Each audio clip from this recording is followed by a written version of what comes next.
Les partis traditionnels ont mis Bruxelles en faillite. Il n'y a plus d'argent et les inégalités se creusent de plus en plus. Des loyers impayables, la pauvreté qui explose, l'insécurité. Je reçois énormément de témoignages. Je dois quitter Bruxelles, c'est devenu trop cher. Mon bail se termine, je ne sais pas où aller vivre. Notre ville devient inaccessible pour les travailleurs.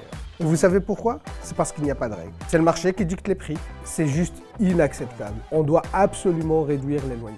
Mais alors, comment on en est arrivé là? Les partis traditionnels comme le PS, MR et Écolo, ils ont vendu notre ville aux promoteurs immobiliers.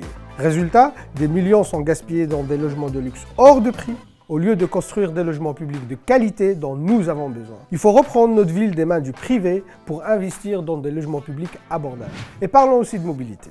Nous sommes trop souvent bloqués dans des embouteillages ou dans des transports en commun en retard, sales et bondés. La STIB manque de personnel et c'est juste intenable. Automobilistes, cyclistes, piétons, le gouvernement bruxellois nous monte les uns contre les autres. Il veut pénaliser avec une taxe kilométrique celles et ceux qui n'ont pas d'autre choix que d'avoir une voiture. Regardez le projet du métro. Des milliards sont gaspillés pour les géants du béton qui font exploser la facture et détruisent nos quartiers. C'est le casse du siècle qui se déroule sous nos yeux. Nous voulons une rupture avec tout ça. On doit stopper le projet du métro tant qu'il est entre les mains des grands promoteurs. La région bruxelloise a besoin de moyens pour investir dans des transports publics de qualité et gratuits, comme ça se fait à Dunkerque ou à Montpellier. Alors, pour résumer, les politiciens bruxellois offrent la ville au privé. Ils ont mis Bruxelles en faillite et ils veulent nous faire payer la facture. S'ils font ça, c'est parce qu'ils sont déconnectés. Ils vivent dans un autre monde avec des salaires de malades. Le président du Parlement bruxellois, par exemple, c'est le politicien le mieux payé du pays.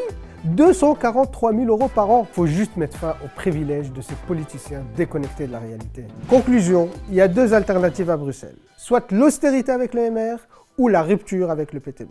Cette rupture, c'est se battre ensemble pour une ville qui bouge. Avoir des transports publics efficaces et gratuits. Avoir des loyers moins chers. C'est lutter contre les inégalités à Bruxelles. Et pour ça, on a besoin de moyens.